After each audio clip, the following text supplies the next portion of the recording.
just want to welcome everyone here. This is Arizona Grantmakers Forum, first special event in I think 4 years, and it's focused new leaders, new vision for Arizona's philanthropy. I'm Marissa Thyssen, President and CEO of the Arizona Grantmakers Forum, and I can't tell you how excited I am to see everybody in the room. We've been planning this for quite some time, and you remember the movie, if you something it, they will come. Build it. There, that's what it is. That's right. I do. Somewhere in there. Anyway, before we start today's program, I just want to thank, first of all, acknowledge and thank our sponsors for today, and they include Arizona Community Foundation, Delta Dental of Arizona Foundation, Northern Trust, Arizona Public Service, BHHS Legacy Foundation, and Thunderbird Charities. So first of all, round of applause for our sponsors.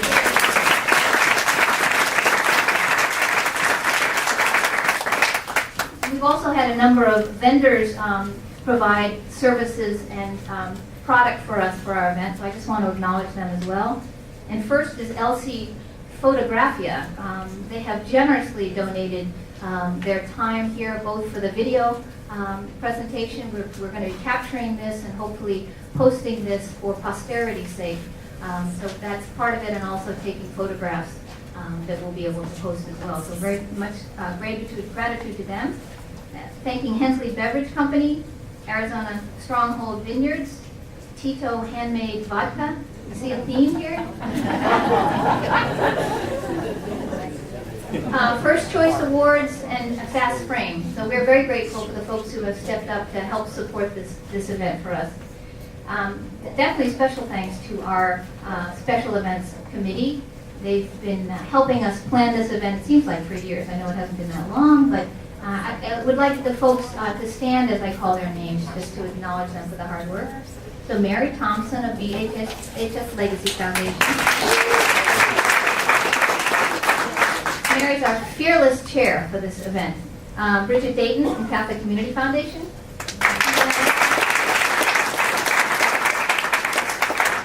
Stella Galovitz from the Flynn Foundation.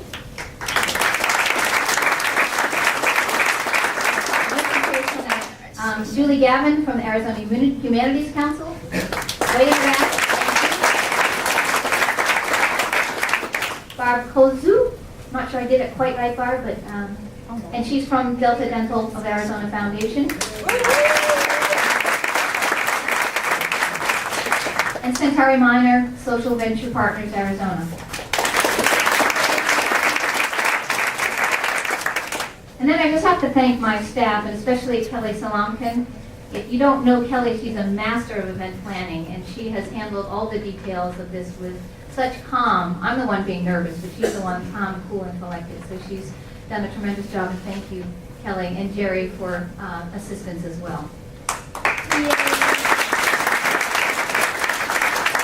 And then I want to thank Robert Ashcraft of the ASU Lodestar Center for partnering with us and bringing Faith First Aid to town.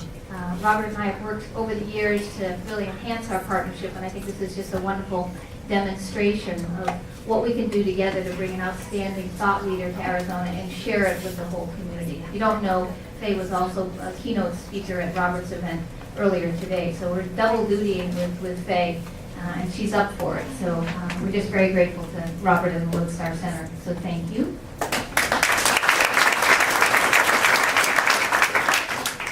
Okay, so you all have index cards on your seats, and those are just there for you to jot down a question or two when we get to the panel presentation.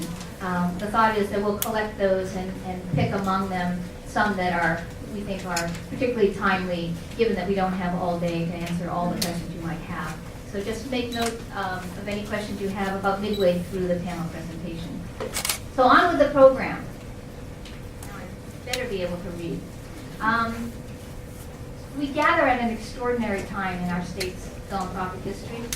Never before have so many leaders within a single year assumed the helm of our largest philanthropic institutions. And I think, as most of you know in the room here, Arizona's philanthropic sector is very young when you compare it to most other states around the country. And we also tend to be relatively small, particularly in terms of the number of foundations and foundation assets, because we are so young. But the good news is that the community has grown significantly in the last 15 years that I've headed up AGF in terms of both financial and intellectual capital.